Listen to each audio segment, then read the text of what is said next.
नमस्कार, आप देख रहे हैं कारो न्यूज। आपके साथ मैं हूं श्रुति श्रीवास्तव। राजनीति में विरोधियों को दबाव में लाने के कई तरीके होते हैं, बयान से, रैलियों की भीड़ से, सौगातों से, और अगर इसके बाद भी बात ना बने तो आईटी और सीबीआई से।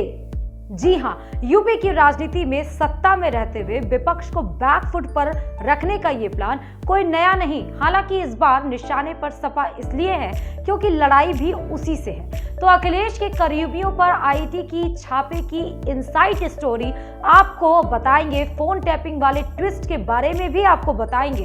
हम आपको बताएंगे कि छापा भले ही सपा के नेताओं के घर पर पड़े, पर असर बसपा कांग्रेस तक कैसे गया। दिल्ली लखनऊ वाली तकरार का इस रेट से कैसा कनेक्शन है, वो भी हम आपको बताएंगे। तो वीडियो को अंत तक जरूर देखिएगा।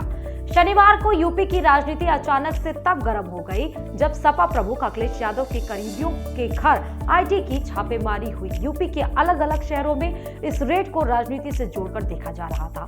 22 के चुनाव से कनेक्शन बताया जा रहा था। सपा के राष्ट्रीय सचिव राजीव राय के मऊ के शहादपुरा स्थित आवास पर इनकम टैक्स का छापा पड़ा तो अखिलेश के करीबियों में शुमार जैनेंद्र यादव, मनोज यादव, राहुल भसीन के घर पर भी रेड पड़ी। राहुल भसीन का कपड़ों का बड़ा कारोबार है। उन्हें समाजवादी पार्टी अध्यक्ष अखिलेश यादव का काफी करीबी माना जाता है। वे अखिलेश के 9 रत्नों में से एक माने जाते हैं। आईटी की टीम ने गोमती नगर विशाल खंड 2 में जैनेंद्र यादव उर्फ नीटू के घर पर भी छापा मारा। कहा जाता है कि मुलायम सिंह यादव के लखनऊ वाले 5 विक्रमादित्य मार्ग वाले बंगले में सर्वेंट रूम में नीटू रहते थे। बिजली मिस्त्री के तौर पर काम करते थे। खटारा स्कूटर से चलने वाले नीटू यादव आज के समय में मर्सिडीज से चलता है। उसने रियल एस्टेट कारोबार में कदम रखा है। नोएडा, गाजियाबाद और लखनऊ में उसकी प्रॉपर्टी है। इसके अलावा उसकी एक मिनरल वाटर की फैक्ट्री भी है। अखिलेश यादव का काफी करीबी होने के कारण नीटू को सपा का ओएसडी बनाया गया था। बात मनोज यादव की करें तो वो आरसीएल ग्रुप के चेयरमैन है। काफी समय से मैनपुरी में जिला पंचायत अध्यक्ष का पद उनके पास है।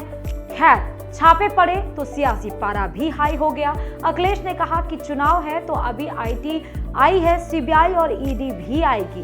कहानी यही नहीं रुकी। अखिलेश अब ये भी कह रहे हैं कि उनके फोन टैप किए जा रहे हैं। प्रियंका ने भी अखिलेश की बात में अपनी बात जोड़ दी और कहा कि मेरे केस में भी ऐसा हुआ था। सरकार काम नहीं करती, केवल फोन टैप करती है। हालांकि सीएम योगी ने कहा कि जो जैसा करता है उसे वैसा ही लगता है, हम ऐसा नहीं करते।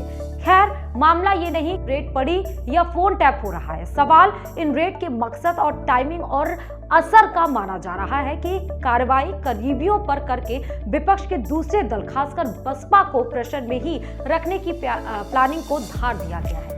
दलित मुस्लिम वोट इस बार बेहद खास है। ऐसे में मायावती बीजेपी पर ज्यादा हमलावर ना हो, इसलिए रेड पड़ी। जिस दिन रेड पड़ी ठीक उसी दिन राहुल प्रियंका की अमेठी में रैली थी, लेकिन सारी मीडिया, सारा कैमरा रेड में ही उलझे रहे। यानी प्रियंका को यूपी में और राहुल को देश की राजनीति में बढ़ने से रोकने की स्ट्रैटेजी के तौर पर भी इसे देखा जा रहा था।